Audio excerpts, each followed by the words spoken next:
This is a story called Lucid Dreams by Accomplished Oil 611 under the subreddit HFY. Caitlin was a mischievous child. When she was just 2, she was able to climb out of her crib, crawl down the stairs, open the freezer, and pull out the ice cream. She was even able to find a spoon and crawl into a closet to avoid the authorities. Perhaps to her benefit, she was often foiled in her heist, unable to open the top to get that creamy goodness. When she was 5, she'd figured out the near-infinite complexities of the TV remote, enabling her to navigate to her favorite shows, which included SpongeBob, Uncle Grandpa, and the multitude of Saw movies, which she preferred to The Purge. This invariably followed her into the evening, where she revisited all the finer details in her high-definition nightmare. Her parents were, generally speaking, not the best. They patted themselves on the back as successful parents for putting food on her plate, not leaving her in a hot car, and keeping her away from the tool shed. Beyond that, they didn't win too many adulting awards. However, after she'd managed to crawl into their bed for the 3rd time in a week, they began strategizing a solution. Obviously, simply not watching the terribly inappropriate and terrifyingly scary shows was no longer an option. So they researched the problem and found an unlikely article recommending Lucid Dreams. That evening before bed, they sat her down and explained it to her. You can control your nightmares if you can wake up inside of them. Caitlin didn't know what her parents meant, but she did trust them. She thought about it into the evening as her eyes grew heavier. Then she was there, in a dark cave at the top of a cliff. Deep in the cave was a spider, and it was crawling out, pushing her towards the edge. She was so scared. She couldn't think about anything except the terror, and something nudged at the back of her mind. Suddenly she remembered what her parents said, and that was it. She was suddenly awake within her dream. She pushed the spider back into the cave with her mind. The cave collapsed, and she was falling.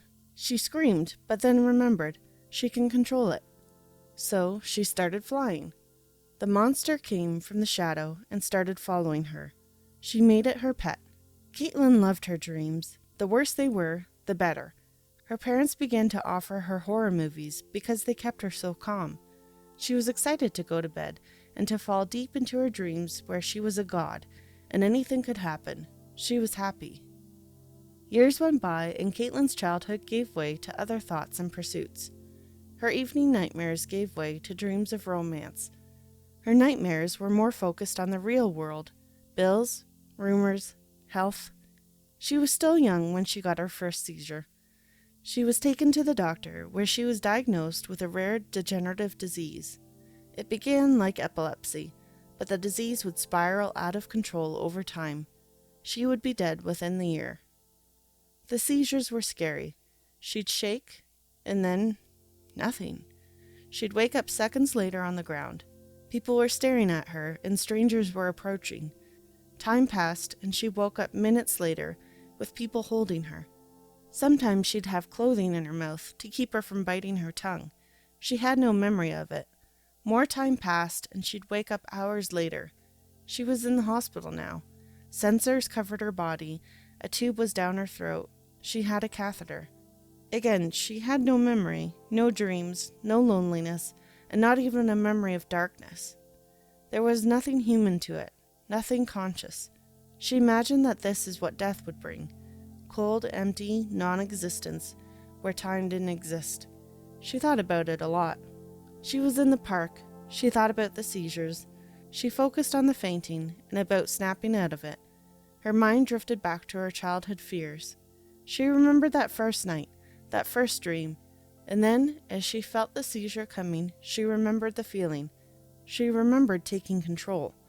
Darkness, nothing. Snap! She was awake. Caitlin was looking at herself. She saw the people around her begin to panic. She saw the ambulance come and take her body to the hospital. She followed. She found herself in a bed. The doctor was there talking to her parents. They were talking about her. She didn't have long now. She felt her heart race. She felt the panic. She heard the voice of the child inside her that said she could change it, manipulate it, even control it. Her feet left the ground. She reached into herself and she pulled the malignant mass from her skull. It evaporated into nothingness. She saw her body tense, then relax. She saw the doctor scramble to understand the readings from the many sensors hooked to her body. She laid down within herself, and she awoke. Caitlin lived a prosperous and wondrous life. Those around her had the best of luck. Odd things happened everywhere she went.